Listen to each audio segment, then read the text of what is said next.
What if I told you we could help solve one of the world's biggest problems, the desperate need for fresh drinking water, with something that looks like this? Yeah, this little sponge thing. It's actually a pretty amazing piece of technology, and we're about to break down exactly how it works. So here's the basic idea. You've got this device just sitting in seawater, and it's soaking up sunlight. It pulls water up, uses that sun power to heat it into pure steam, leaving all the salt and gunk behind, and then that steam gets collected as perfectly fresh drinking water. It's a really elegant concept, but the real magic, as always, is in the details. But get this, the most incredible part of this whole story isn't just that it works so well, it's what it's made from. The key ingredient, the material that makes this entire thing possible, is something that scientists were literally throwing away. So, that's the big question, right? How in the world do you turn a little bit of sunshine and some literal lab trash into fresh, clean drinking water? Well, that's exactly what we're going to get into. And as you'll see, the secret is this brilliant mix of some pretty advanced material science and a little spark of inspiration from the world around us. Okay, so first, let's just zoom out for a second and talk about why this is such a big deal.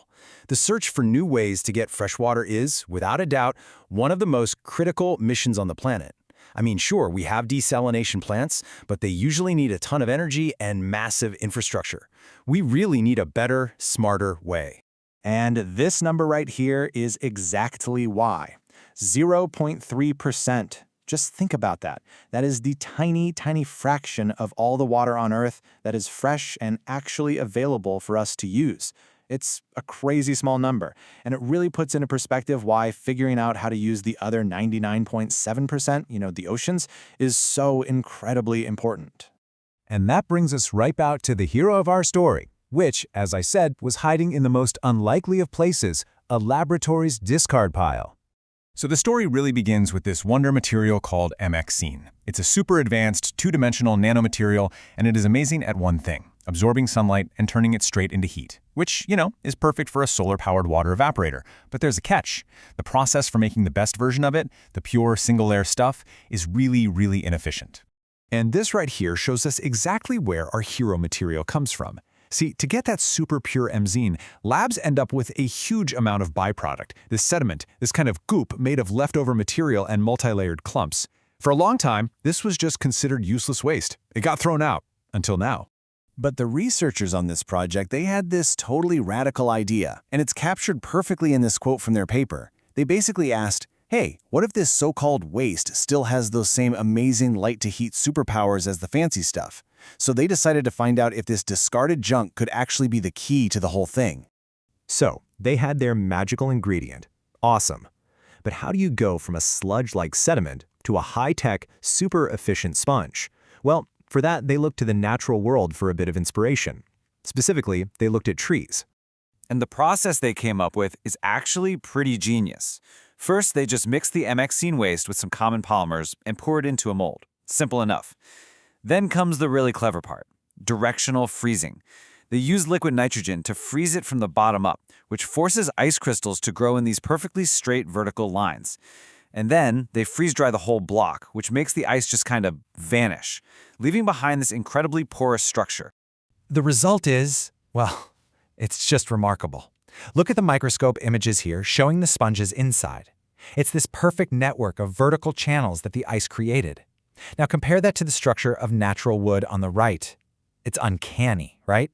They basically built an artificial wood that can wick water upwards with incredible speed and efficiency. Okay, so the design is incredibly clever. It's inspired by nature, but does it actually work? Well, the researchers put this new material through a whole series of tough tests to see what it could really do. And the numbers, they're pretty impressive.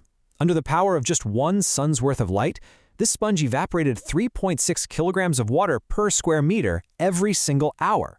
For a device that's just sitting there, passively powered by the sun, that is a super high rate of steam generation. But this number is the real showstopper, a solar-to-vapor energy conversion efficiency of 189%. Now I know what you're thinking. How can anything be more than 100% efficient? Well, it's because the device is so good at focusing heat that its sides actually get cooler than the air around it. This means it starts pulling in extra energy from the environment, adding it to the energy it's already getting from the sun. It's using both sunlight and the warmth of the air around it. And what about durability, right? Especially in corrosive salt water. Well, this thing ran continuously in natural seawater for 2 full weeks with no salt crystals building up on the surface and no drop in performance. Those vertical channels aren't just great for pulling water up, they also let the super salty brine flow back down and away so it never gets clogged. It's a self-cleaning system. Oh, and there's another incredible bonus. The little MXN nanosheets inside the sponge have these incredibly sharp edges. On a microscopic level, they act like tiny little knives, physically shredding bacteria like E. coli when they touch them. So the device doesn't just desalinate the water, it also disinfects itself, preventing that gross slime from building up. Look, all these lab results are fantastic, but the real test, the ultimate question, is can this thing actually work outside, under the real sun, and produce water you can actually collect and drink? So the team built this. It's a custom condensation and collection unit, and it's a super simple, smart design. The sponge sits over here, the steam it makes rises, condenses on this slanted roof, and then trickles down as pure water into a little collection trough on the other side. And the real-world results? Just as strong. Over a single 7-hour outdoor test, the device collected 18.37 kilograms. That's over 18 liters of fresh water per square meter. This proves it's not just some lab curiosity, this is a highly effective, real-world water generator. But here it is, the final ultimate proof. Is the water actually safe to drink? This chart says it all. It shows the concentration of stuff like sodium in the final water. And you can see, compared to the original seawater, the levels are drastically lower, well below the safe drinking standards set by the World Health Organization and the EPA. So the conclusion is pretty clear. This system just flat out works. It delivers exactly what it promised. Clean, safe, drinkable water. And it does it all sustainably, starting with seawater, powered only by the sun, and built from a material that, not too long ago, was considered completely worthless trash. This whole project just leaves you with this one big, fascinating question to think about. It's such a powerful reminder that one person's trash really can be another's treasure, and it just makes you wonder, what other incredible, world-changing solutions are just sitting there, right now, hiding in the things we currently just throw away?